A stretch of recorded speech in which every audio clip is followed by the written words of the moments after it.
Hello and how you doing, and welcome back to another episode of Two Jagoffs. I am your host, Austin Carnes, and as you can see, we are here live in the Point Park Media Hub today for yet another interview. And ladies and gentlemen, this week's guest is a very special guest. He is the first ever professional wrestler we have on this podcast, hopefully first of many. He is the heart and soul of IWC Wrestling, has been all over the place. Ladies and gentlemen, please welcome Andrew Palace. Hey, what's up, brother? What's up, man? Thank you so much for doing this. Thank you so much for coming on today. How's it going, my friend? I'm happy to be here, man. It's a great day, beautiful day. It is a beautiful day. It's much better than the last couple of days. It's been pretty shitty weather. Not gonna lie. A little bit rainy. I like the rain, but it's been a little gray. Yeah, really great here in Pittsburgh. I know the next couple of days it's going to be like tornado warnings and everything. I'm like, holy hell. Jeez. I didn't know that. Good to know. Good to know. Bring an umbrella. It might get taken away, but who knows? Yeah, right? Jeez. So I wanted to talk a little bit about, just kind of get to know you a little bit. So professional wrestling is obviously your passion, as is mine as well. Of course, you're in the ring. I'm outside the ring. What made you fall in love with it?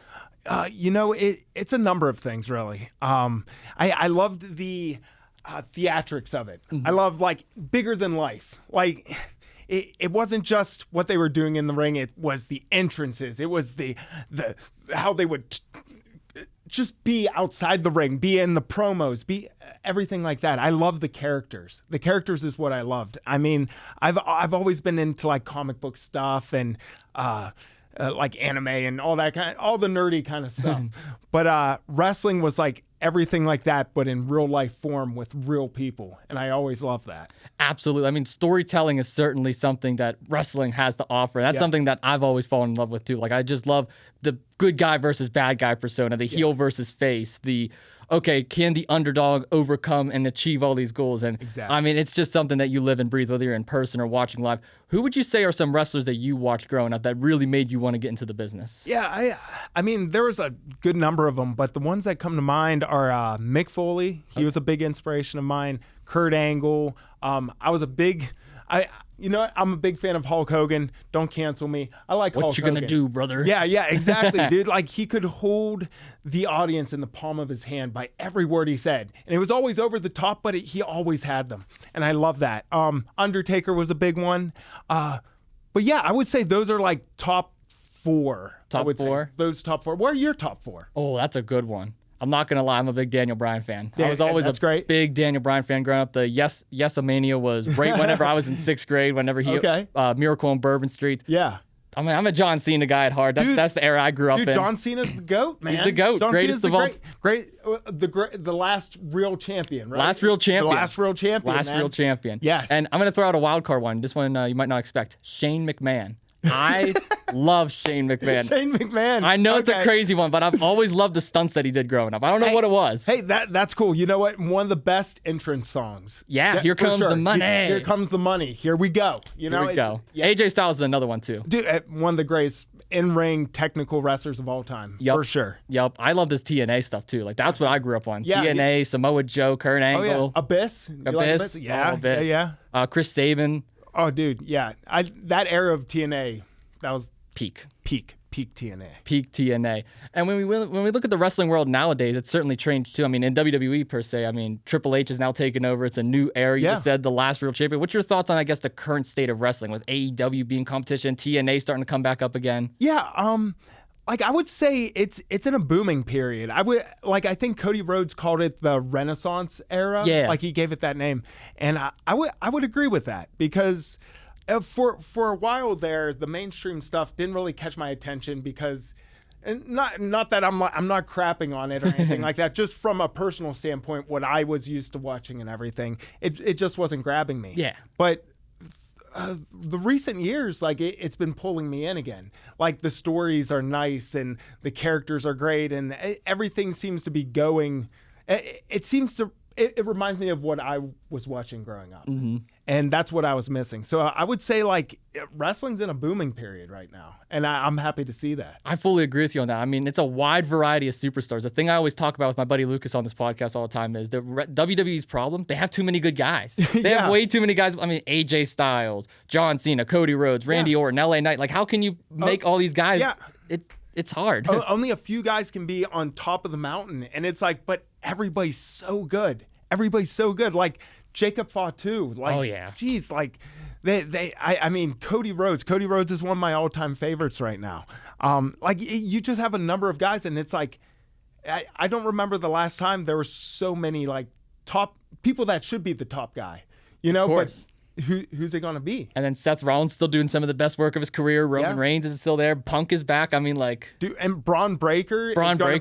He's gonna be on top of the world in like a year. Sure. I'm a big Gunther guy too. I've always loved Gunther. Dude, Gunther. Amazing worker. I remember back when he was Walter. That's what prime NXT UK days. That's what I used to watch. Yeah. Walter, Dragunov, Bates, Walter Dunn, the Gunther, dude. Like he's always been so good on the Indies, NXT, everything. Like, what would you say your favorite feud is of all time? Of all time. Yeah, favorite feud. Gosh. One. That's a tough one. You know what? I don't know if it's my favorite of all time, but I will say the one where I would say still gives me chills when I see it. And I know it's like, it might be a cop-out answer, but WrestleMania 18, Rock, Hulk Hogan. Yep, I knew going there. And it's like... Yeah. Feud wise, like there's way better feuds. Like don't get me wrong. There's amazing feuds, but I feel like the fact that you had these two big time major superstars in the ring, and it's like just a stare down. They did nothing in that match. Technically, they did nothing in that match, but it just the buzz, the electricity of that match was awesome. So I love that. I would say like John Cena and Edge had a real good rivalry. Like through that era of WWE, I feel like those two had a lot of good moments. What about yours? I mean, I've always been a big Rock and Austin fan. I mean, I wasn't really around for that time, but I mean, just going back and looking at the matches over there. I mean, they were the two pioneers of the Attitude Era. Yeah. So one of the greatest. Here's a bit of a wild card for you: Gargano and Ciampa in NXT. I feel like the DIY split was really underrated. It led to some good matches. They definitely have some good stuff. Definitely some good stuff. I guess that would be a good modern one. I mean, all the stuff with the bloodline, stuff is like. You acknowledge your tribal chief, or? I mean, you acknove him for me. Put the other finger up too. Go ahead, go. Well, there you go. Yes, there we go. Oh, for there Daniel you Bryan. go. Yeah, Daniel Bryan. Yeah, perfect. But so you don't acknowledge your tribal chief. You're not a Roman Reigns guy. No, I love Roman Reigns. You know, okay. But you know, so you're not going to acknowledge him. No, I acknowledge him. I said his name, Roman Reigns. Okay, that's an acknowledgement. He has enough fingers in the air. Oh, we got a quick one. We got a quick acknowledgement. Well, no. That was a quick one. That wasn't. Are you sure? I saw a finger go up. That's right now. There it is. Well, it was going to. It was going to me. It was going to you. So you acknowledge me now. Watch it. Yeah, the bloodline stuff has been great. Like, I think that was one of the things that really drew me back in. Not that I wasn't paying attention. Yeah. But like I would watch snippets or I would watch individual matches. Maybe I'd skip over some stuff, you know. But that stuff, I was like, oh, like this is good stuff, man. Like the bloodline stuff was fun, and it wasn't like Sami Zayn randomly being in there, Solo Sikoa coming up. I mean, there's just so much randomness going on. Yeah. It worked. Yeah. It was good stuff, and they did a lot with it. They're still kind of like dabbling around with stuff like that. So I'm not gonna lie, I don't know how much you keep up with SmackDown right now, but Solo, what he's doing right now, it's nice seeing him finally come out of his shell a little bit more. Yeah. I love it. He's hilarious. He's a genuinely hilarious dude. Yeah, like that guy has a lot more personality than I originally thought he did. And again, not crapping on anyone. Like, I mean, these guys are there. That's awesome. Just me being a viewer watching it, I'm like, wow, this guy's really breaking through. Like his character's showing up, and like you see some fans, like some stuff they record on their phones, like just little interactions they have with him. It's always like pretty entertaining stuff. Yeah, he always gives them something to work with. Oh yeah, always. And the chemistry was so like with Jacob, with the Usos, with Roman, it's there. Yeah, it's there. It's there. Speaking of Sami Zayn, Sami and KO is another feud that I'd say. I know my age might be showing there, but that one's been going on forever. Yeah, I mean, they've been going on since like before Ring of Honor. Like, I mean, like indies, just indies in general. Like they've been two buddies that been beating the crap out of each other for years. So speaking of the indies, you've been on the indies for a long time now. Yes. Tell me what the indies is like. As a professional wrestler, why is the indies different? Because there's so many people out there that only know the mainstream wrestling. They only know the WWEs, the AEWs. What's it like being on the indies, and what can fans expect from it? The indies is like such a up close and personal experience with professional wrestling. You go to these WWE shows, these AEW shows, and they're great. You got the big screens, you got the pyro, you got all that stuff. But on the indies, it's like, yeah, you might not always get that, but now you're up close and personal. You can interact with the wrestlers. Some of the wrestling will literally be in your face. Like it will be, some people are too close to it. Some people get knocked over from it. But I feel like you can get a genuine connection with what's going on. And you can actually see like just how crazy this stuff can get, just how rough this stuff can be. And I would say if there's a local indie show to go to, or if there's wrestling coming to town, go to it. Like this is the place where you're going to see these future stars. You're going to see like a number, like for example, Britt Baker. Yeah, Britt Baker. DMD.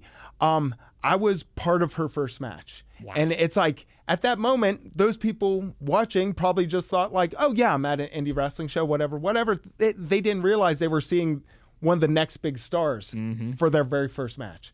It's like, you never know who you're going to see there, you know? So go to an indie show, support your wrestlers, buy a t-shirt, buy an 8x10, you know, do whatever. Buy something. Buy just get a selfie with them. Why not? Buy something. It's like, some of us are making more than others, but none of us are getting rich. Yeah. So, you know, help a wrestler out, you know? Absolutely. Help a wrestler out. It's certainly a fun experience too, because I've been a professional wrestling fan my whole life. I think me and you actually met back in like 2016, 2017. Oh, wow, I was a fan of my first show. Yeah. I actually got my senior photos in an IWC ring. Oh, okay. At the what was it? The ice rink show or whatever you guys did. Oh, yeah. That's where I first met you. It was me and my dad. And we've been going to every show since, and you always recognize me every time. And I was like, this is so cool. I was like, they're actual real people. They're not just wrestlers. They're down to earth.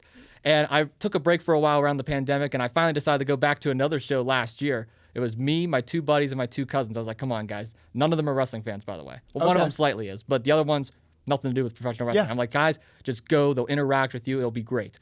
Second row seats, every wrestler interacted, including you. You were one of them. And I just kept going at you. And I think you recognized me because you were looking at me in the ring, and you were like, oh, shut up. You knock it off. I'm like, screw you. And we're just going back and forth. They're like, holy hell, we just fell in love with professional wrestling. Yeah. And it's like one of those things where it's like, you don't have to be a hardcore pro wrestling fan to go to these shows. It's like, this is something where it's like, if sometimes people go to concerts, sometimes people go to the movies, sometimes people go to some kind of play or show or whatever. It's like, well, you can just go to wrestling too. Yeah, just go to wrestling. And I guarantee you're going to find something you like. It might not be everything, but you'll find something you fall in love with. And it's nice where you can interact with the people. You're not behind a screen. It's not like you're at a show yelling stuff and nobody's going to acknowledge you. No. We're going to acknowledge you. Of course. And I feel like something that a lot of people don't understand is you guys, the wrestlers, you want that. You want them to yell at you. You want them to cuss you out and say the most heinous things. Because you're going to give them a response and something in return. Yeah. Cheer me, boo me, yell at me. Don't swear around the little kids. But, but say something. Because it's like, give me some kind of interaction. Give me something so I can... It makes the show. Yeah, it makes the show, and it's fun for me too. It's fun for me because it's like if I can tell you're pissed off, oh boy, I'm gonna get you more pissed off. Please, if you're having a good time, if I'm making you happy, I'm gonna do crazier stuff. And listen, like sometimes when we're out there, if the crowd's into it, we're gonna go harder because we feel it. Yeah, we feel that energy. Like it's not just like we don't just go out there and just do what we thought we were going to do. No, we go out there and it's like we feel the crowd. So the louder you are, the harder we're going to go. The energy certainly just like you can feel it in the ring. Yes. And you can feel it in the crowd too. Like you can feel like instant shock. And the commentators say it all the time, like the roof is nearly blown off the place. You actually feel like the roof is genuinely blown off the place. You feel it. Like it was a few months back, November, I forget what it was. It was at an Enjoy Wrestling show. And it was me versus MV Young. And I was standing in the ring. The crowd was iffy about me, And MV Young, he comes out to Styx's Renegade song, a.k.a. the Pittsburgh Steelers song, right? When he came out, the floor started shaking from people cheering. Wow. You could literally feel the energy. And when that happens, it's like, oh, I'm ready for this. And yeah, I'm going to chop him a little bit harder. I'm going to hit him a little bit harder. But it's like, it fuels us. Well, it fuels me. I guess I can't speak for everyone, but it fuels me. Fuels you. It definitely fuels me. I love it. What would you say your favorite moment is when you're out there in the ring? Like outside of just the passion from the crowd. Like, do you like playing the heel character more, the face character more, cutting promos? Like, what is your cup of tea when you're in the ring? You know, for most of my career, most would say I was a face, right? And I do enjoy being a face. I enjoy being a heel. I honestly, like, something I like doing, I like to go out there and just see how people react. Okay. Because there's some events where it's just kind of like, hey, we're going to just feel it out. We're going to feel it out. If they're into you, cool. If they're into me, great. And we'll just... Oh, so you're saying like you don't even know if you're heel or face going out there. Sometimes. You just last minute. Sometimes. Wow. Either that or it's like, oh, I don't know who should be heel or face. And that's fun too, because it's like you kind of can pick up on those things. Because it's like if I come out and the crowd's like, oh, okay, you're okay. And then the next guy comes out and they lose their minds. It's like, okay, well, I have a legit reason why I'm going to piss you guys off because you didn't respect me. And that's it. And I'm not even lying. That's a real thing where it's like, okay, this is going to be even easier because you already showed that you don't really care about me. So I'll give you reasons not to care about me. I'll give you reasons to hate me. Something I notice about you too is you're always in character, it feels like, at the shows. Like whether you're backstage or running around, like you're always trying to get someone going or get a reaction. And it's awesome. It's great. Here's the thing though. Here's the thing.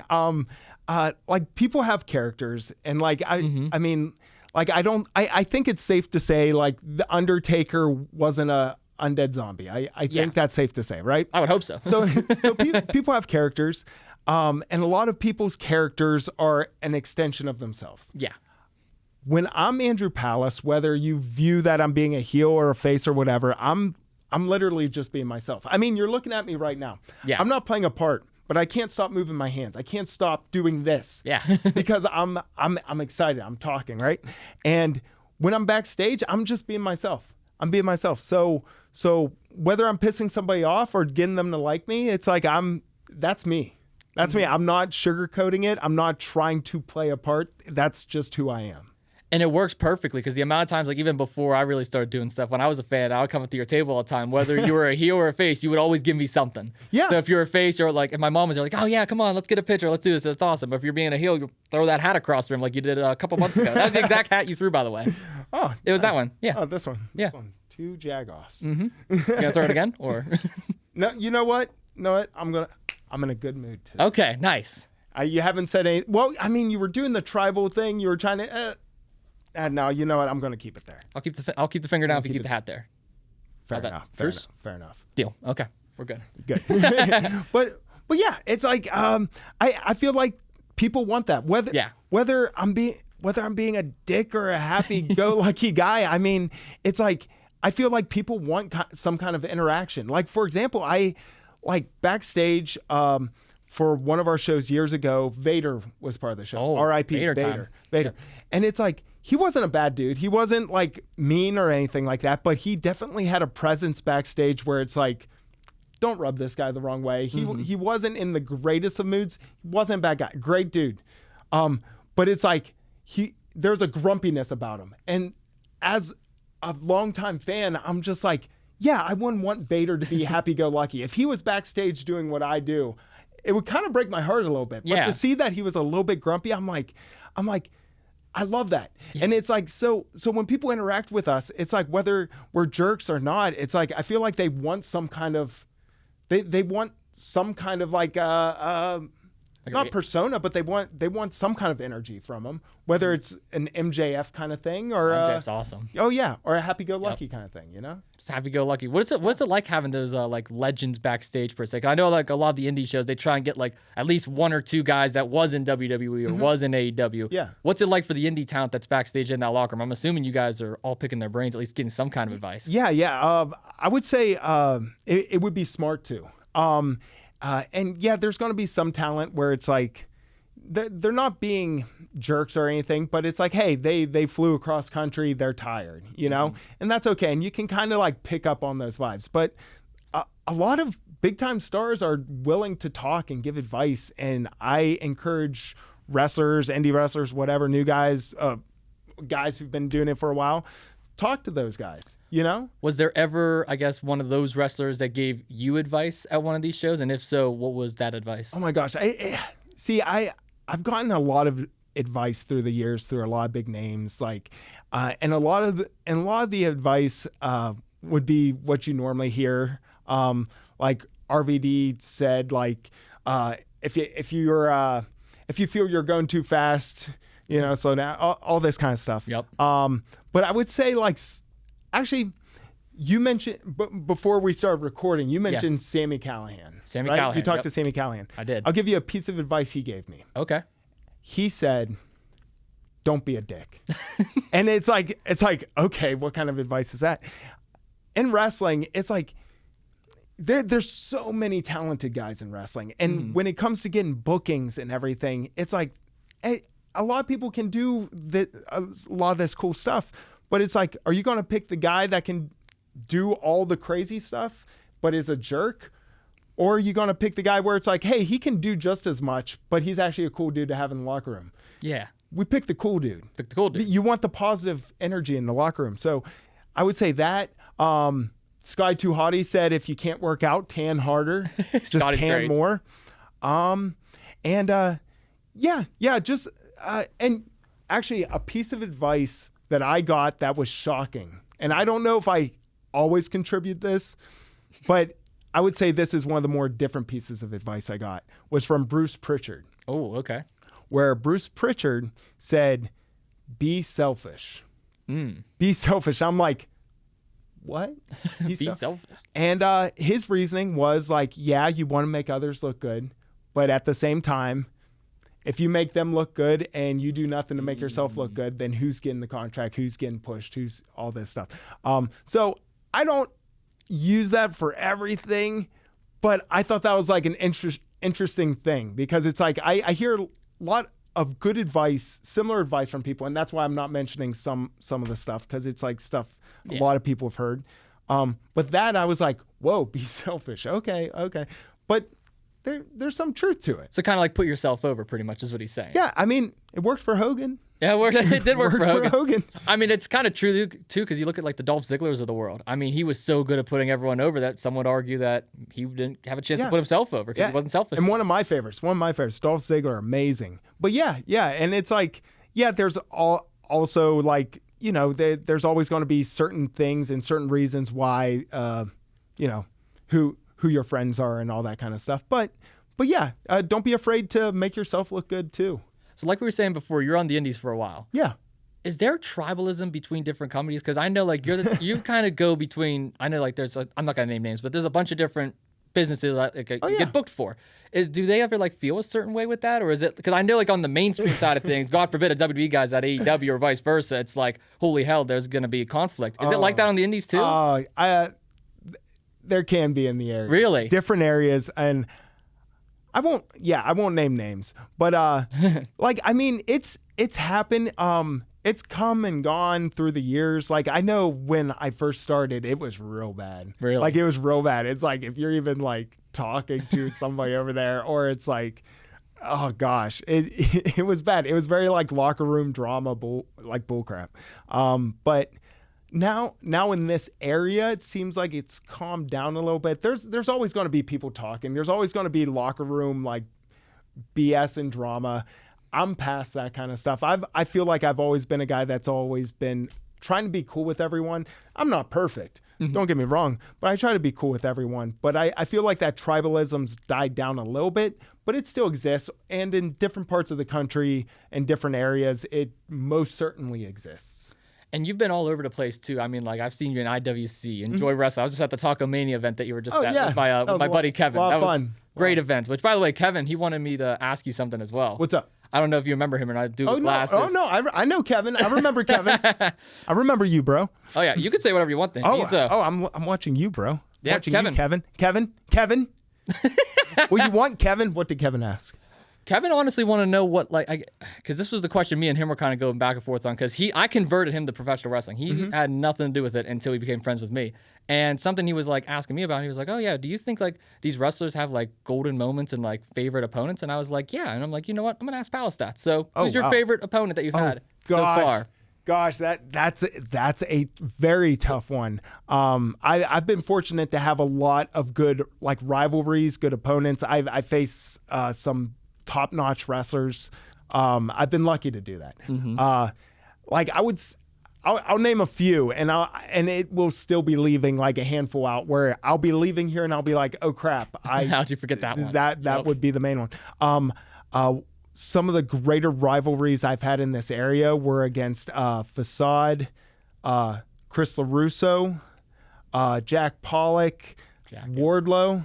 You probably heard of Wardlow for sure.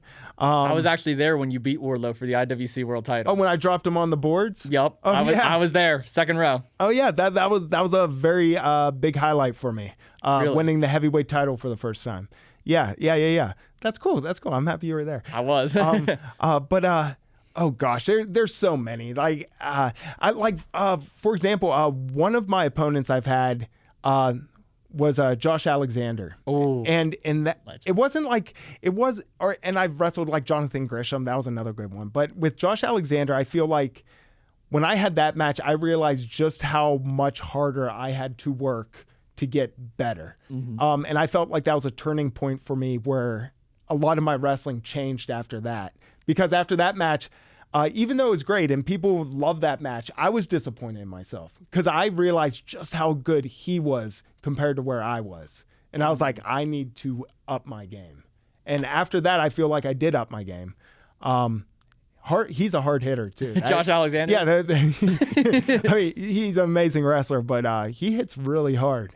Really hard. I find it interesting that you say that like you kind of have to like improve yourself after facing someone that's been there top notch. What is your preparation like going into these shows, going into these events? I mean, obviously the workout is important. Oh yeah. You got to look good. And when it comes to wrestling, I feel not everybody has to look like Hulk Hogan. I'm just going to keep dropping. Yeah, I'm about to say Hulk. That's like the fifth time. I know. I'll probably get some hate for that. I know that's not the most popular name to say now, but screw it. Oh, well. Not everybody has to look like that, but you should be striving to be better yourself. Don't go for mediocrity. Be your best self. Be your best self. So I work on my body. I watch what I eat, kind of, I love Taco Bell. Taco Bell's good. What's your go-to at Taco Bell? Cheesy double beef burrito, a spicy potato soft taco, and a chicken enchilada burrito. Wow, no hesitation. No, just like you're at the drive-thru right there. Yeah, I might have stopped there today, so it's easy to remember that. But I would say and tanning. My least favorite thing about wrestling, tanning. Really? Real tanning. It's bad for you. Yeah.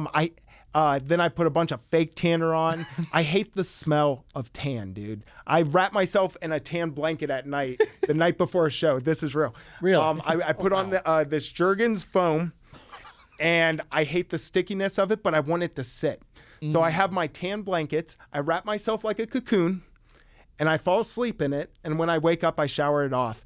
It smells horrible, and I hate it. I don't want people touching me. I don't want it on my good sheets.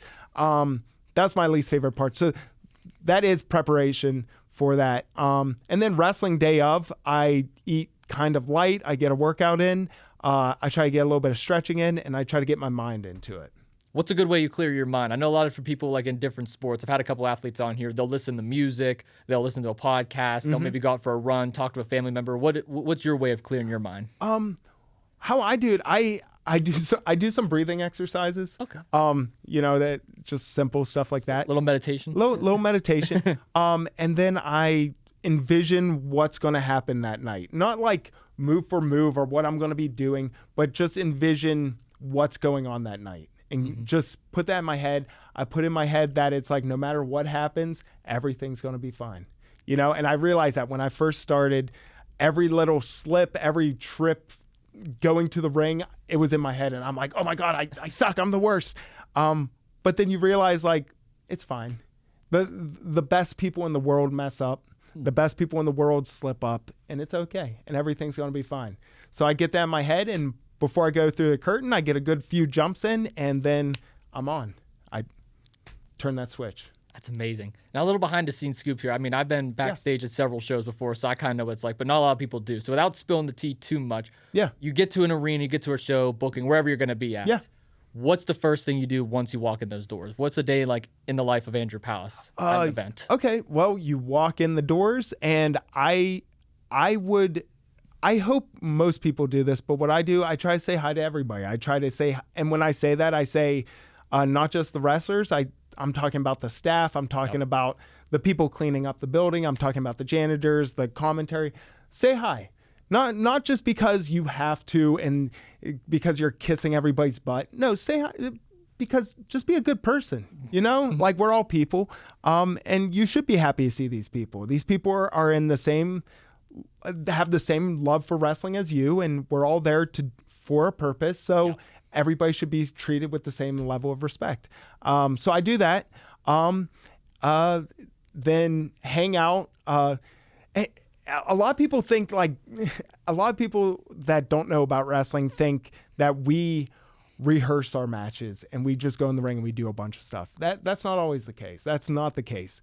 There might be some talking, but a lot of the stuff that happens in that ring happens as it happens. And that's for real. A lot of people think I have so many people asking me so did you guys rehearse that match this week? It's like, what do you mean? Rehearse? No. This ain't a musical. No, this ain't a musical. No. What we do in the ring is what we do in the ring. But yeah, we hang out, talk, stretch. Some people get a pump in, gotta get that last second pump. And then the dread of getting your gear on. Wrestlers will know about that. Just for some reason, it sucks getting the gear on and the gear off. Those are two parts I know. Was it like football pad struggles, too tight? Well, it just I have to put my gear on. Some people are lacing their boots, and it's like, I don't want to put my stuff on. For some reason, it's so easy because you're taking more clothes off to put, But yeah, put that on, maybe talk to whoever you're doing things with and go from there.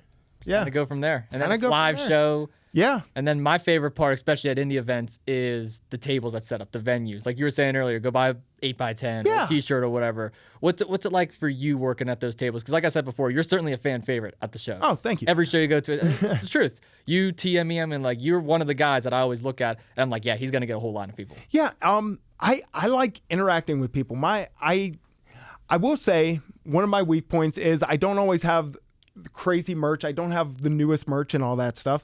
But I love interacting with people. I love talking to people.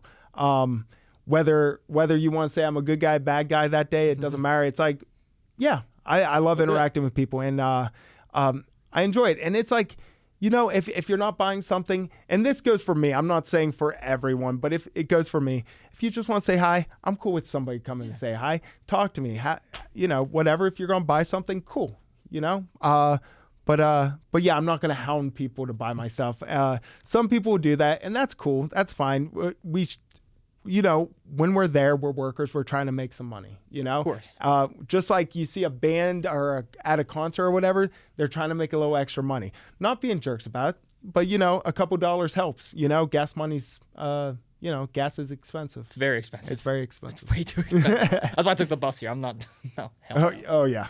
I live in Carnegie, so I hopped on the GT. I was nice. Nope, I'm coming right down here. Oh, yeah. Free bus pass for Point Park. Shout out to Point Park for that. But... But no, I love those interacting moments at the tables too. I mean, you see a lot of people just trying to hustle for money too, and I mean, you got to kind of respect it. Yeah, you gotta respect the hustle, and it's like it's not a bad thing, and it's like I know some people feel. I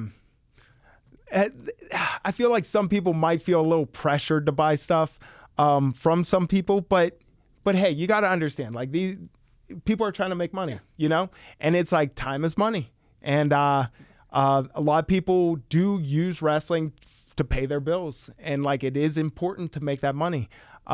So if you can buy something, whether it's a t-shirt or a sticker, just show some support.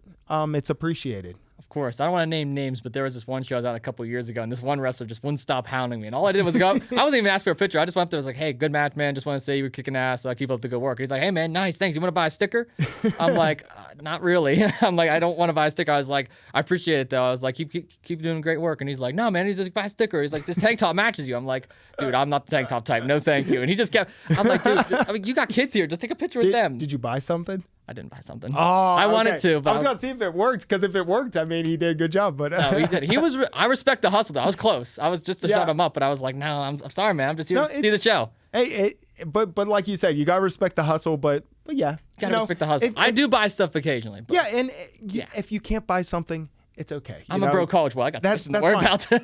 I'd rather you be at the show and not be able to buy something rather than not go to the show because you're afraid somebody's gonna hound you for money. So just go. At least go to the show. Go exactly. to the show. Here, I got a story for you, actually. But yes. I will name names for this one because he made up for it. Enzo Amore was at a show. I forget what show it was. I don't think it was IWC. It was something else. But it was a couple years back, and it was just me and my dad. And when I was trying to go up to him, I was like, holy shit, this is Enzo Amore. I'm about to meet him. Yeah. So I'm trying to get a picture. I want to talk to him. And he was just hounding my dad the whole time about getting a shirt. Because my dad works out, so he was like in a muscle shirt. And he's just trying to get my dad to buy his tank top. And my dad was like, no, he just wants to get a picture with you. We'll pay for the picture and an autograph. That's about it. And Enzo just kept trying to get him to buy this tank top. And I felt pretty bummed out because I'm like, dang, Enzo wouldn't even give me any attention. I just wanted to get a picture, and all he did was give me a fist bump. Yeah. 2 months later, we go to a different show. Enzo's there again, but I'm with my sister. It's my sister's first ever show. And I see Enzo, and I'm just kind of giving him the dirty look. I'm like, oh, scumbag. I don't want to go anywhere near him. But he actually comes up to us, gets down on a knee, starts talking to my sister, being like, hey, are you enjoying the show? Hey, did you want to get a picture? And he's just being so cool and so down to earth. And it kind of humbled me for a second because I was like, okay, even though he didn't give me the time of day, he just made my sister's first ever wrestling event special. That's great. And that meant a lot to me. So I was like, okay, shout out to Enzo. Enzo's a good dude. That's great. He just wanted money. He was just trying to get hustle. Yeah, and sometimes in that, sometimes we get like a little bit, I mean, there's people all around us. Yeah. So it's like, it's hard to be like, okay, you get attention, sometimes it's like, sometimes we're just in a different vision at that point, but that's great to hear. I love to hear stories like that. Of course, and Enzo's still one of my favorites of all time. I love the ones that can talk trash on the mic. That's my favorite. If you could talk trash on the mic, you won me over. Like the Miz, AJ. I mean, great talkers. MJF. MJF's my favorites, probably. Favorite heel, probably right now. Dude, if he was here right now, if you were doing an interview with him right now, he'd be tearing you apart. Dude. Would he? Oh, you think he would? Oh, 100%. Would he spit on me? He probably would spit on me. I mean, I think he would throw this stuff around. I'm pretty sure. I'm on a budget, though. You think he wouldn't care about the budget? Oh, he wouldn't care. He wouldn't care. That dude makes a lot of money. He doesn't care. Nah, he would rip me apart in an interview. No.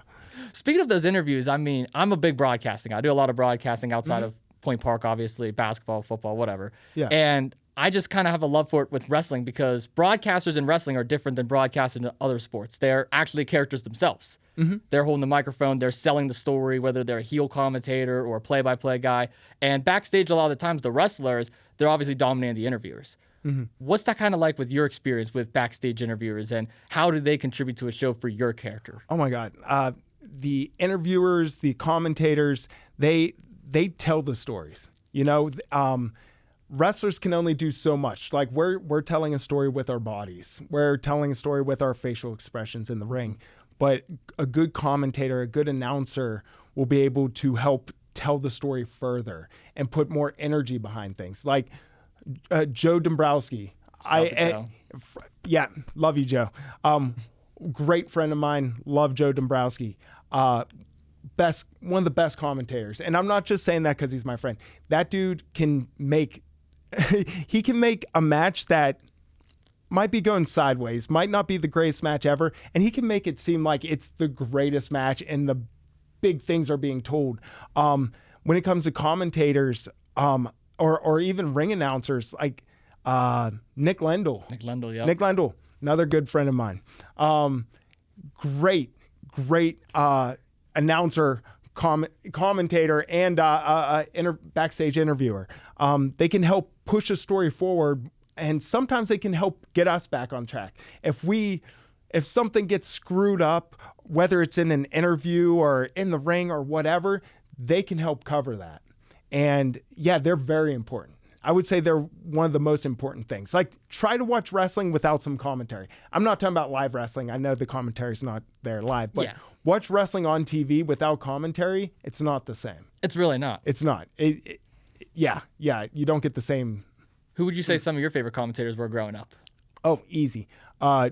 Jim Ross, number one. Love Jim Ross. Joey Styles is great. Oh, Joey Styles. Jerry the King Lawler, love him. I mean, like going more old school. I love hearing like Ventura. I love hearing Bobby Heenan. Those would probably be like my top. What's your top? And Gene. I mean, if we're talking about backstage, interview, Mean Gene, dude, Mean Gene. I always thought Paul Heyman was funny on commentary. Oh, dude, Paul Heyman was great. Oh, great. What's like a modern day one? Michael Cole. Michael Cole. You're a big Michael Cole I'm a guy? big Michael Cole guy. I couldn't stand him growing up, but that's the thing. He was a heel. Yeah. And I'm not supposed to like him. So when I look back on that, I start to appreciate him more because I'm like, oh, shut up. Because he would go up there and do those emails and he would cut promos in the ring. And I was just like, get off my damn screen. Okay. And then looking back on it, it's like, wait a minute. He really made me hate him. He's doing his job as a heel. So I start to appreciate that more. Yeah. And I start to understand more. And nowadays, he's just having fun on commentary. So Michael Cole's great. Okay. Cole's a good one. I mean, I like Vic Joseph a lot. I like what he's doing in NXT. Yeah. I think Vic is great. I like Wade Barrett. I like how he like him as a wrestler, he was cool. He did the Bad News Barrett. Yep. But him as a commentator, I really like him as a commentator. No, he grew on me. And him and Corey Graves. Corey's another one. Oh, dude, Corey Graves is great. Oh, Pittsburgh guy. Too. Pittsburgh guy. Corey Graves is great. He's been avoiding me. Every time I try and talk to him, I can't. He's like, I just miss him. Come on, man. You got to be quicker. I met him once. One time in person. He was in the strip district. I was driving by on my way home from camp. And it's funny because I was actually watching WWE on my phone and he was calling the match. And my dad's like, hey, just so you know, Corey Graves and Carmelo's out the window. I'm like, what? I look out the window. They're right there. I'm like, holy shit. I'm like, Dad, say something for me. That was my first time I was really ever starstruck. I usually don't get starstruck.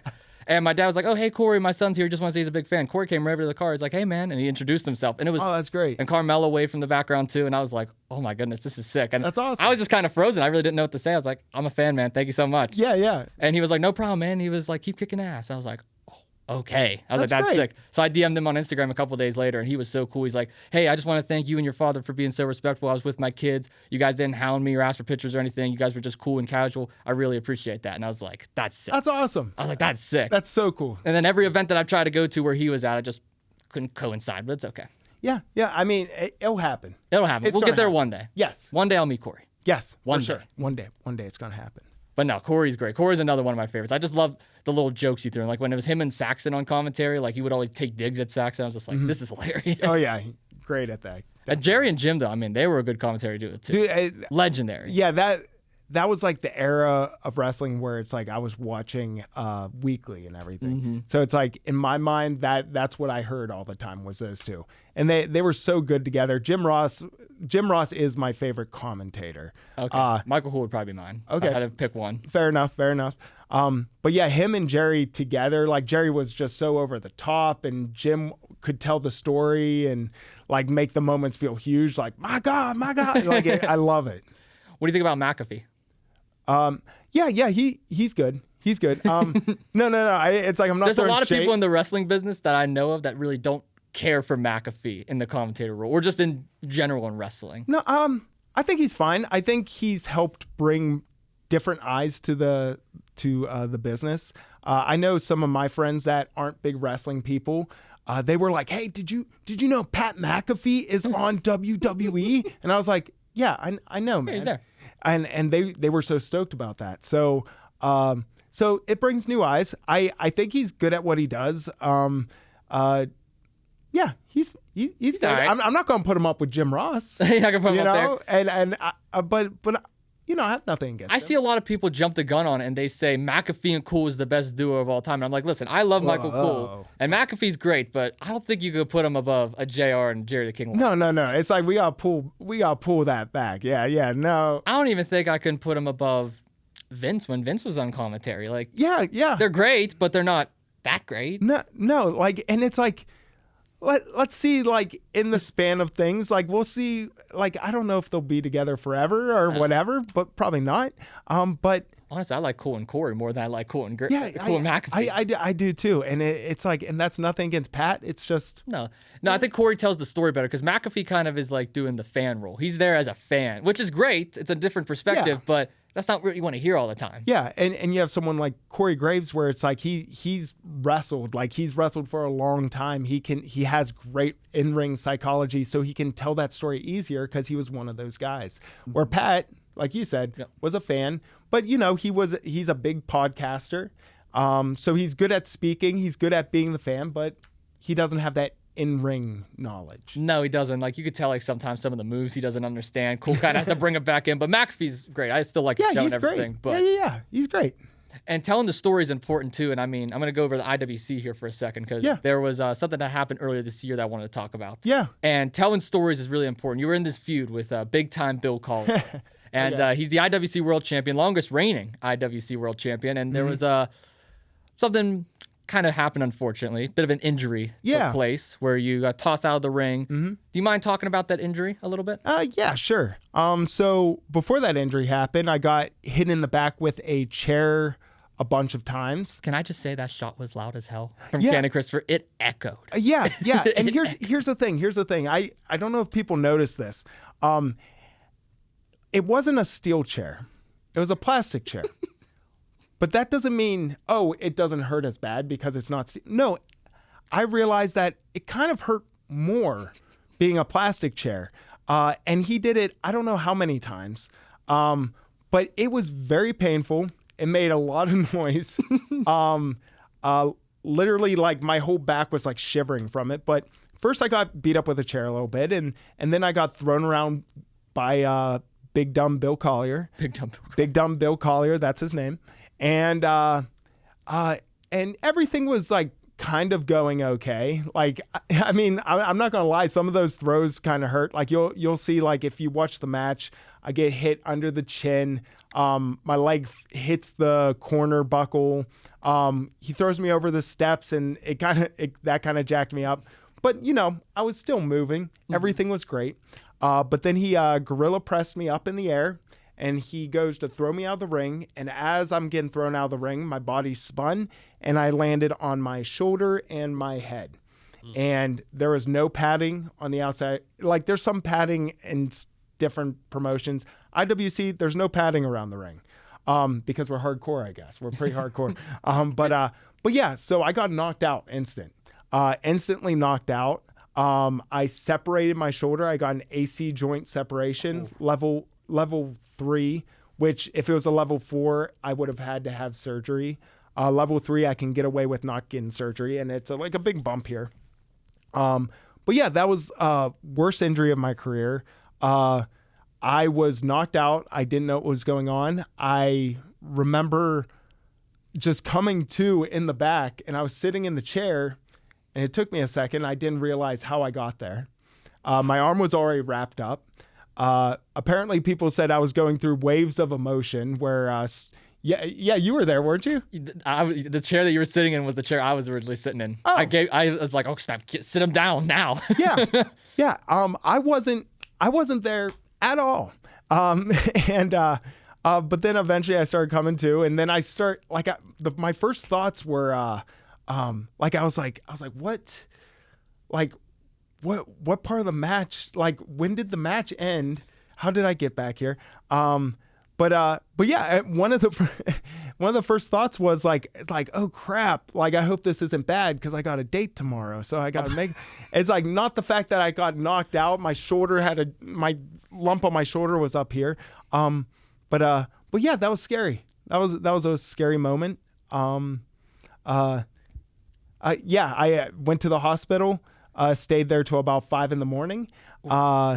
I had CPR training the next day for just get my CPR license. I drove there at 9 o'clock in the morning, and which I shouldn't have been driving, by the way. I drove with one arm. Just about to ask.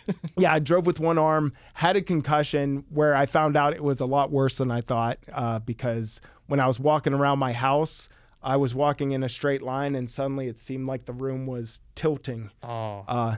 So it kind of, I was pretty messed up from it. Oh, I'm glad you're back and kicking ass. Me too. Back in the ring again, and that's just scary. But how did you get back so quick? Is it because of all the training and conditioning, or because it felt like it's been just like that? You're back in the ring again. Yeah, I think the doc and like some people think I was over exaggerating some things in the ring when I was talking about like a career ending thing, but it was close to being a career ending thing. Mm-hmm. It could have, because if I had to get surgery on that, and like people separate their AC joint in wrestling. A lot of guys have like this bump on their shoulder, but if it was more serious, they would have had to take something from my hamstring, put it up here, and that's not a thing that's going to last when you're doing such physical activity as this. So that would have been rough getting back. But the doctor said, what did he say? 9 weeks after I showed up there, and that was like a week or two after my injury. He said 8 to 9 weeks after that. I came back like 6. I came back a little sooner.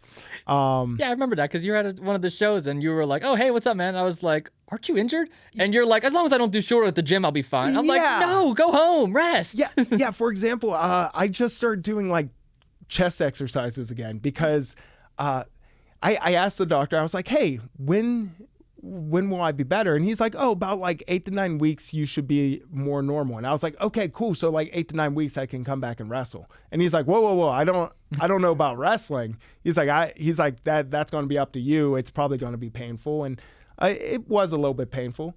Still is a little painful. Still painful. I just got back doing chest exercises, and it's something where I have to try to pull my shoulders back because my shoulder gets inflamed when I don't. Because my collarbone is basically kind of like off now because of this. So yeah, getting back is rough. Getting back has been a little bit slow. I haven't been able to take as many bookings just for my own health, but I'm getting back there. I'm getting back there. And I'm a wrestler, so it's like I might not be like normal people where it's like, oh, maybe I should like chill out. It's like, oh no, like, you know, the adrenaline kicks in. You just want to do it. Yeah. The adrenaline lands on, you know, what am I going to do? Golf? I mean, you could. I hate golf. Pull your hair up, and little visor, go swinging. No. Oh God, so boring. I hate golf. Partially because I suck at it, but mini golf. Well, that's a skill issue. Mini golf. Difference.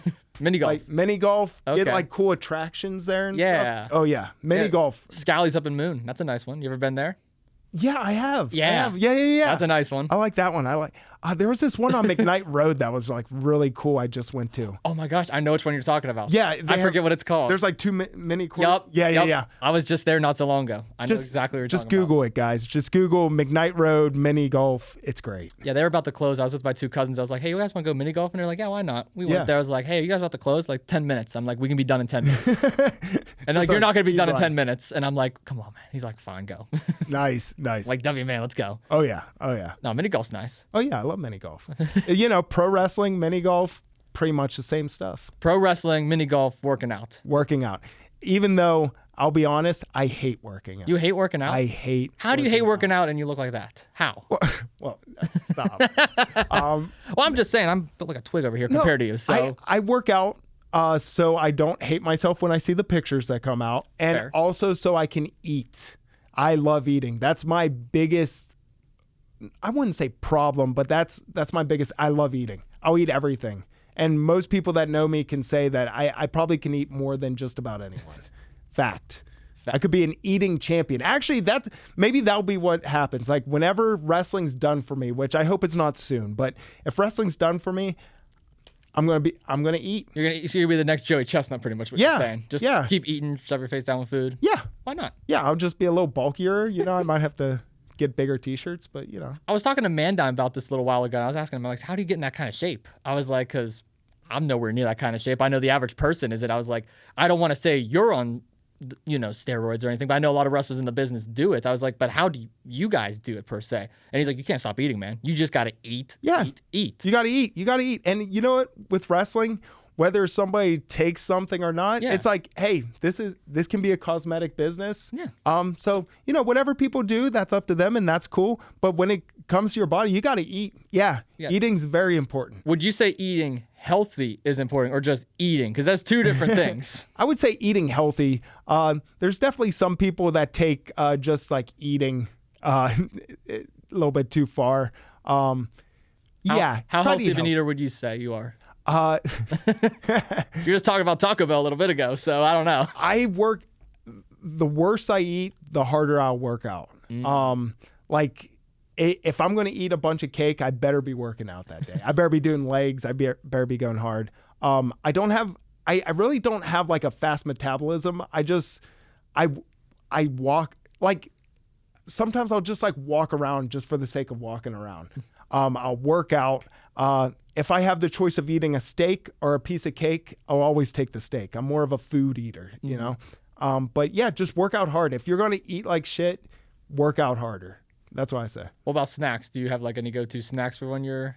Go-to snacks? I'm not much of a snacker. Like my snacks are more so like I'll eat like a pot of spaghetti. Like I'll just make a lot of spaghetti. Like not one serving, but like just as much as I can fit in my hand. So no like Pringles or cookies or Goldfish or anything like that? Maybe that's the thing. Like I don't eat a lot of Pringles.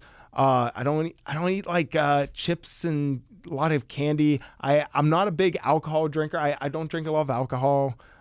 So maybe that's it. Maybe that's what keeps me in shape. But when it comes to food, like I'd rather just eat a bunch of food. Like I'd rather go out and buy just like a steak, or I'd rather go out and buy Mexican food. Mexican food. I'll be honest. Like I don't want to make it seem like I'm being like the liver king where I'm like, I only eat meat and just protein. Like no, like give me like Mexican food. Give me a burrito. Give me some rice and beans. Like that's what I want. I would hold you over. Oh yeah. Or pizza. Give me pizza. Pizza's go-to. Yeah, usually I'll buy a pizza for myself. That'll be a snack of mine. I'll eat like a medium or a large pizza and I'll just down. Do you have a go-to pizza place at all, or is it just kind of random for you? Random Pizza places, mix it up? I am not picky. The only thing I won't eat is black licorice. I hate black licorice. You know what? That's valid. I don't think I would eat black licorice either. I hate it. It sounds nasty. I won't eat that, and I don't take cough medicine. Oh, you don't do cough medicine? No, like liquid cough medicine will make me puke. Those are two things I can't digest. Anything else, like I'll eat it. You know, food, any kind of food. Any kind of food. I can't do pickles. That's the one thing I can't. Pickles? You don't like pickles? I do not like pickles. You're making me cough. It shocked me. I love pickles, man. No, I'm the type of person to peel the pickle right off the burger. Wait, this is where the pickle, they hang the big pickle on this bridge, right? Really? Do they? Is this the... I think it's a Clemente one, huh? Yeah, they hang the pickle there. Picklesburg. I just disappointed you with that one, didn't I? You did. Listen, when I'm at... I thought we had a deal. Yeah, we did. Okay, I'm about to say. No, I'm the type of person, if I'm at the restaurant, if there's a pickle on the side, I give it to my sister. I'm like, here, you can have it. I don't want it. I'm the guy that asks for extra pickles. Oh, you can have my pickle if we ever go to a restaurant. How about that? Thanks, man. You can have the pickle. I don't want the pickle. Pickles are great. Always get extra pickles. Love it. Oh, I can't do cucumbers either. Eat your... I know. I'm sorry. What else can't you do, man? Oh, okay, I like broccoli. Broccoli's good for you. Broccoli's good. Do you like cauliflower? I can't do cauliflower. Jesus, if I had to eat cauliflower, I would. If I had to, but I would choose not to. See, I don't have a hatred for it like I do that's pickles. what I see. You could be jacked right now. You could be like arms hanging over the sides right now, talking to me, talking about how small I am. But you don't eat pickles, man. You don't eat cauliflower. So you're saying if I eat pickles, I would, yeah. I mean, I'm not a nutritionist, but I would say pickles would make you jacked, bro. Jacked. Well, here's the thing. You gotta remember, I'm on that college budget too. So I'm living off pizza. Pickles are in your budget. Then. Oh, you think pickles are? I don't know. Just get a jar of pickles. That's just a jar of pickles. Jar of pickles and some whey protein. You're the one of the people that could eat the pickles out of the jar. I can drink the pickle juice. Okay, brother. that's foul. I don't know if I could do pickle that. Pickle juice, man. Pickle juice. Oh, pickle juice, man. You, and my sister. When wrestlers talk about their juice, they're talking about the pickle juice. They're talking about the pickle juice. That's what gets everybody so jacked. Oh, gosh. Pickle juice. I don't know if I could do that. Well, that's foul. Well, bro, that's what it takes to be in the business. You know what? You take the pickle juice. Take the pickle juice. Take the pickle juice. Next show that I see you at, you better have a jar of pickles in your bag. I might, and they'll be empty because I'll eat them. You'll eat them. I'll eat them on the way to the show. So, yeah. So when you get to these, like not just IWC shows, it could be Enjoy, it could be, I don't know. There's a lot of local companies around here. Yeah. When you get to these kind of shows, it's obvious that they do different things. They run the shows a little bit differently. Yeah. They have different bookings and stuff like that.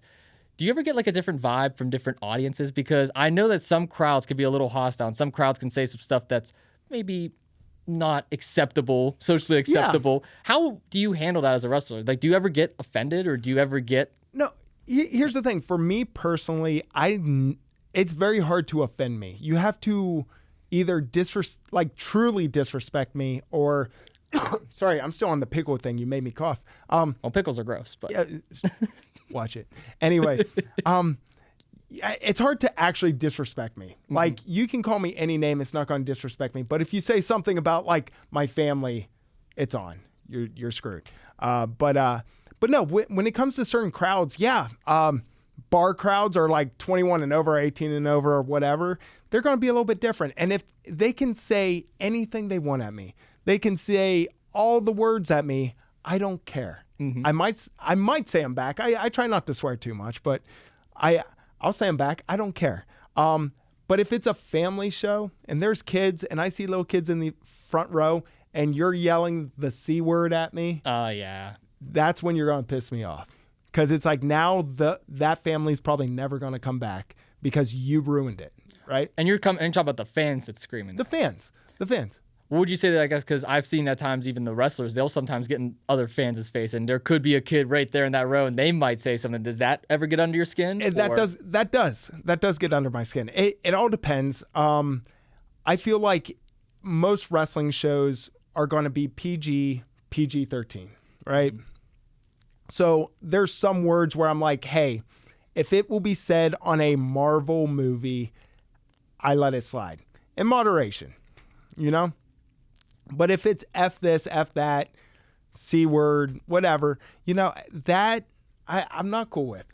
Unless it is like a bar show or like a certain kind of crowd. Like if it's more of that concert feel, like Enjoy has some shows where it's like, were good ones. Yeah. It's like those kind of shows. Yeah. It's like you're probably going to expect there's going to be some swearing. If you bring your kids there, you're probably going to expect that. That's fine. If there's alcohol, it could get a little crazier, and that's cool. But if it's like at a fair or it's like, oh, this is a big one. If it's a fundraiser show, let's not swear. Like I know some of you guys swear, all right, and that's cool. It makes you really, really cool. But let's not swear at the fundraisers. No. For cancer research or whatever. Like, dropping F-bombs. No. Let's not do that. No. Say there's a lot of words in the dictionary. Use one of those. Use one of those words. But me personally, I don't like to.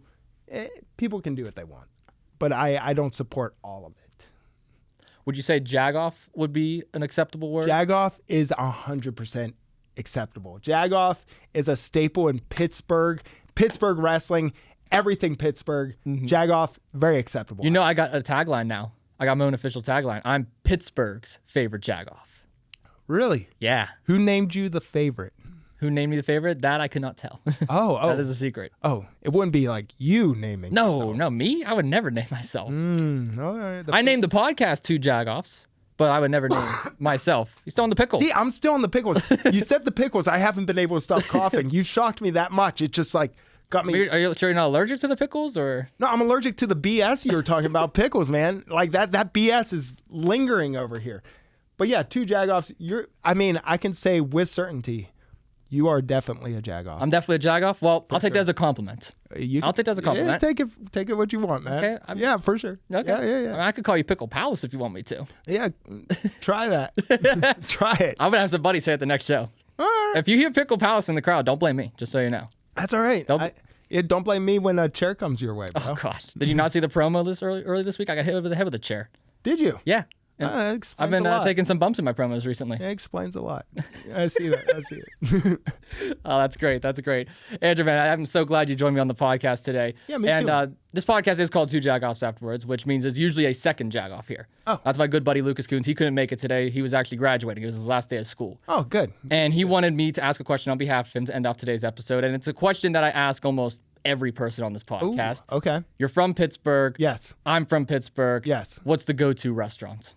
The go-to restaurant. Go-to restaurant. Oh, crap. What's the name of it? Oh, you my better God. not forget. Oh, I totally forgot. Oh, man. My girlfriend's going to kill me for this because it's a great place. Oh, snap. I can't remember it, but let me tell you. Crap. It's gonna kill me. Somebody's going to listen to this and they're going to be like, oh, yeah, I know where that is. But they have these fries and they're curry fries. Okay. They're called curry fries. It's this place that I guess it used to be like at one time a funeral home or something, and they turned it into a restaurant. If anybody knows what this place's name is, tell me. I'm assuming the food's to die for, huh? Pun intended. Come on, that was a good. Come on, pals, that was a good one. Come on, can I get something for that one? Come on. It's a good, yeah. So yeah, that place is, yeah, you do that. That place is awesome. Oh my gosh, I forgot the name. Here's the thing. Fun fact about me. Okay. I can't remember names. I can't remember names of people. I remembered your name. Oh, is that a good thing or a bad thing? It is what it is. Okay. And the name of places, I have a hard time. But I can't remember the name of this place. Just type it in on Google, type in all the facts I'm telling you, and I swear the answer will pop up. And when the answer pops up, Where's this place at? where I think it's I don't remember. Dude. You don't even remember the location? You don't remember the name? You don't remember the location? I'm new to the area. Okay. Not the area, but like I did live like closer to the airport, right? So I wasn't in the city. Now I am like near Fox Chapel and everything. So I'm still learning the area, bro. I'm still learning. Gosh, this is gonna kill me because as soon as I walk out this door, You're gonna remember. I'm gonna remember. We're gonna have to put like in like the comments section in the description now. Yeah. Type in curry fries wherever you can get curry fries. Good curry fries. They're amazing. So- Amazing. You like fries? I'm assuming then. Oh, You're yeah. a good French fry guy. I love French fry, curly fry, curry fry. Yeah, Doesn't matter. curry fries, all the fries, bro. All the fries. All the fries. I'm Irish, so I love potatoes. So it doesn't matter. Mashed potato, baked potato, French fry. Just not pickles. There's not pickles. No. Hell no. Got it. If you put a pickle on my baked potato, I'm throwing out the window. No. That sounds interesting, actually. Yeah, pickles. Okay. No, Yeah. you're gonna probably try that later now. Yeah, I mean, yeah, that's not a bad idea, dude. Pickles on baked potato? Sure. Pickles on baked potatoes? Yeah. See, now we're talking about pickles. I'm about to cough. Jesus! Can someone give me some pickle juice? Is there pickle juice? I don't think there's no pickles at Point Park. I wish there was. Actually, just for the content for this. I'm not gonna try it, but Oh, gosh. Yeah, actually, you will. Next time I see you, we're going to film a video and you're going to drink some pickle juice with me. oh, great. And what happens if I don't? That's the real question. Yeah, you don't want to find out, brother. I'm just asking. What would happen? Genuinely. You ever see a pile driver? I have seen a pile driver. Yeah, Yeah. you'll take one of those, bro. Oh, great. Yeah. I don't want to end my career before I even start it. Well, you better drink some pickle juice. Andrew Palace, my man, thank you so much for coming on today. Yeah, thanks for having I me, really bro. appreciate you. I want to end this off. Leave some advice for the listeners of Two Jagoffs. If there was one piece of advice that you would give, whether it's someone getting into the wrestling business, broadcasting, just any kind of business in general, what kind of advice would you leave them? My advice would be to go after it. Don't listen to people. If they tell you not to go after your dreams, always go after your dreams. Whether they're big or small, pursue it with all you can. Don't go for mediocrity. Go all out. Just go for it. Be a good person along the way. Be respectful of others. We're all human. Let's treat each other right. Show everybody respect and do whatever it takes to succeed in your dreams. Don't let anyone tell you can't, because you can. That would be my advice. How inspirational. That's great. It's something, right? It's something. It's something. Pull it right? out. Why not? Yeah, pull it out. Yeah. I got to tell you one more story before I end it off today. Yeah. I don't know if you remember this or not. It was last year. It was one of the last two shows. You were in the ring with Cannon Christopher, Justin Plummer, IWC. Yeah. There was a fan that was yelling out in the crowd. don't know who, but it was a fan, and he was yelling that he was thirsty and that he needed some water.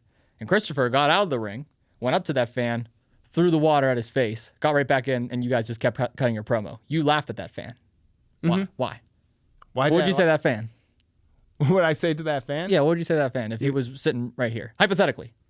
Well, if he was thirsty, he got some water, I guess. You're thirsty, here's some water. Do you see the parallels here? Yeah, I see the lines are connecting. I see. Yeah. I see. Yeah. I was that fan. Yeah. Yeah. Was it refreshing? Actually, kind of was. It was kind of hot in there. I'm not gonna lie. See, I guess Court time gets pretty hot. You know that. Looks, you're competing there. Looks, I guess he's not I guess he's not like the worst guy in the world then, because he helped you out. I mean, I'm not a big fan of him. I'm not a big fan of Plummer, but You're not a big fan of Plummer now? oh no, dude. The dude's so dramatic, man. He's dramatic. He's crybaby. Anyway, but yeah, it seems like you got your little refreshing water. You got exactly what you asked for. You do know Cantor Christopher almost used me as a shield at the ballpark show. I was at ringside camera, which, by the way, that was actually dope. I'm not gonna lie, holding ringside camera was so cool. But I was doing the It was the ballpark brawl with him and Nystrom, and they're fighting outside the ring. Christopher grabs me and puts him in front of Nystrom. Nystrom's about to hit me with the garbage can. I'm like, holy hell, I gotta get out of the way. Holy crap! See, I would have picked someone else because, like, if I'm gonna pick a shield, I'm gonna pick something bigger, a little wider. Great. Like you don't guard yourself with a twig. You Wow, Palace. Oh, my bad. Okay. I mean, you're so jacked. You're so huge, brother. But yeah. I would love to slap that guy around though. How dare he? How dare you do that? It's funny. I was on the headset and I told him, I was like, yeah, I was ready to take a bump. And Jeremy, he cuts on the mic. He's like, you're not taking a bump with my camera. What's wrong with you? And I was like, I was ready to take the bump because Nystrom was ready, and Christopher kind of threw me out of the way. I was like, you bastard. I was like, how dare you? Well, you know what? Just for that, I'm gonna slap him around for you. How Will about you? that? Yeah. Make sure you yell him out too. Make sure this is what you get for hurting Austin. Yeah. Green Boy's gonna learn, man. Green Boy's gonna learn. Green Boy's gonna learn. He's gonna learn. Is that what they call him? That's what I'm calling. That's what him. you're calling him. He looks green to me. What if he calls you Pickle Boy in the ring? What if he's listening to this interview right now and he hears this pickle nonsense and he sides with me on it? I'm just saying it's a possibility. Well, if he sides with you, then I see what kind of people like you pull in. So yeah, I pulled you in. You're here. Yeah. What's that saying?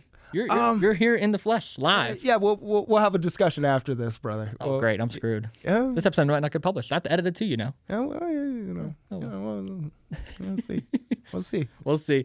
We have a big show coming up as well. Yes. IWC. Yes. Much looking forward to seeing you there as well. Yes. Anything we can expect from you?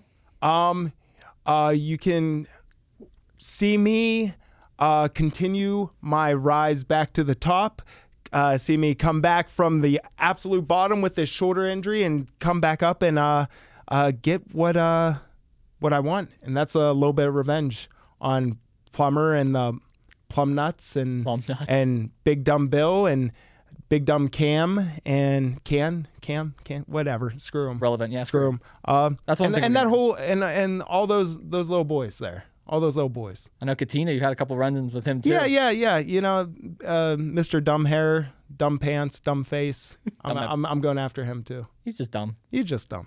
The whole Big Dumb Group. Big Dumb Group. Big Dumb Group. All right, so you're Team Jock.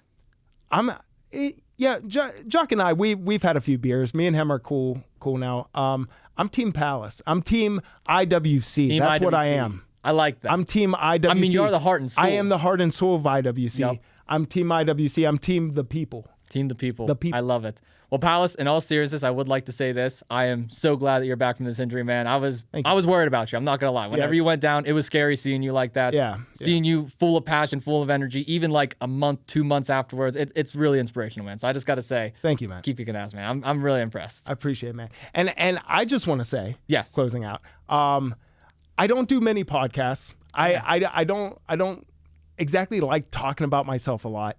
But I wanted to come on here with you because I feel like you had a lot of passion, you had a lot of respect, and I feel like you have a lot of drive. I feel like you're going to go places. So I'm here because I see something in you, bro. For real. Thank you, man. I really appreciate that. Yeah. I really do appreciate that. I try. I mean, I have a strong passion for wrestling, strong passion for broadcasting. I want to get there somewhere. Yeah, and you will. You're going to get there, man. I see it. I see your drive. You're going to get there. I appreciate that, and that really does mean a lot to me. Thank you. Yeah, no and problem, you've always been so cool, even as a fan, backstage. It didn't matter. You were the same person every time. So thank it you, was man. so great to see. Good to see you, man. All right. Well, ladies and gentlemen, thank you all so much for tuning in. We didn't forget about you guys. Thank you all so much for tuning into Two Jagoffs. Thank you to Andrew Palace for making this possible. You're definitely more than welcome to come back on anytime if you would like down the line. We can maybe talk some IWC, maybe talk some other wrestling. Who knows? Yeah. Have a whole wrestling episode. Why not? Maybe bring on Lucas as well, get his opinion on it. Yeah, maybe Lucas could be there. Yeah. You can maybe power drive him to the table. Why not? Maybe. We'll see. Maybe. Yeah. All right. Yeah. We'll see. Well, thank you all so much. There's a new episode this Thursday with my dad. We're talking about the NHL and the NBA, so make sure you stay tuned for that. Until next time, we will see you all in the next one. Peace.